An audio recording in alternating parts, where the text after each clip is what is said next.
S-400 रूस के Almas central design bureau द्वारा विकसित एक वायु रक्षा मिसाइल प्रणाली है। इस प्रणाली ने रूसी सेना के S-300P और S-200 वायु रक्षा प्रणालियों को रिप्लेस किया है। S-400 ट्रायम्फ वायु रक्षा प्रणाली एक बहुक्रिया रडार, स्वायत्त पहचान और लक्ष्यकरण प्रणाली, विमान भेदी मिसाइल प्रणाली, लॉन्चर और कमांड और कंट्रोल सेंटर को एकीकृत करती है। यह एक उत्तम रक्षा प्रणाली है क्योंकि बात जब सुरक्षा की आए तो यह एक साथ सभी तीनों प्रकार की मिसाइलें चलाने में सक्षम है। S-400 का नाम सुनते ही दुश्मनों के पसीने छूट जाते हैं। S-400 की खरीदारी से तो अमेरिका जैसे देश भी परेशान है। अमेरिका नहीं चाहता है कि भारत S-400 खरीदे, लेकिन भारत ने पहले तो ठेंगा दिखाते हुए अपना रुख साफ कर दिया है और अब रूस ने भी साफ कर दिया है कि वह तय समय पर अर्थात इस साल के आखिर तक S-400 missile defence system Bharat को सौंप देगा। और इस बात की पुष्टि S-400 missile air defence system बनाने वाली रूसी कंपनी ने भी कर दी है। कंपनी ने कहा है कि भारत के साथ समझौते को तय समय पर पूरा किया जाएगा।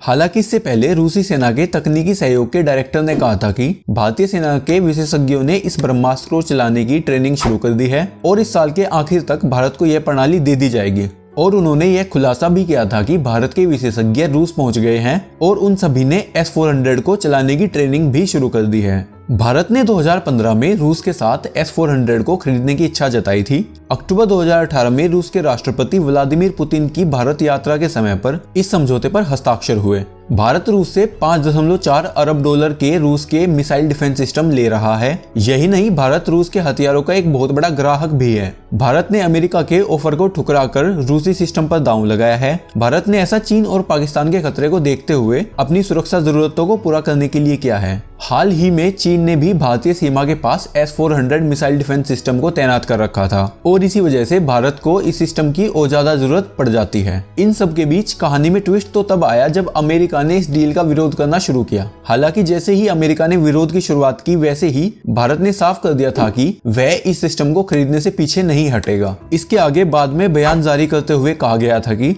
भारत और अमेरिका के बीच विस्तृत वैश्विक रणनीतिक साझेदारी है और भारत और रूस के साथ विशेष और खास रणनीतिक साझेदारी चल रही है। भारत ने हमेशा से ही स्वतंत्र विदेश नीति का पालन किया है और यह हमारे देश के रक्षा सौदों और आपूर्ति पर भी लागू होता है, जो कि राष्ट्र हित को ध्यान में रखकर फैसले लिए जाते हैं। खैर, रूस और भारत में ऐतिहासिक रूप से अच्छे संबंध ही रहे हैं। दोनों देशों के बीच इतने गहरे संबंध रहे हैं कि अमेरिका तक को आपत्ति हो रही है। नेहरू से लेकर नरेंद्र मोदी तक सभी ने रूस को अपनी विदेश नीति में अहम जगह दी है। जब तक सोवियत संघ रहा तब तक भारत वहाँ की व्यवस्था प्रणाली से प्रेरणा लेता रहा है और उसके पतन के बाद भी रिश्तों में कोई कड़वाहट नहीं आई है। भारत ने रूस को कभी भी एक सच्चे दोस्त के अलावा अन्य किसी श्रेणी में नहीं रखा है। रूस के साथ भारत के संबंध वक्त की कसौटी पर हमेशा खरे उतरे हैं और उसी तरह से भारत के प्रति अपने रिश्तों पर रूस भी प्रतिबद्धता दर्शाता रहा है। एनालिसिस डेस्क, ट्रेंडिंग नव हिंदी।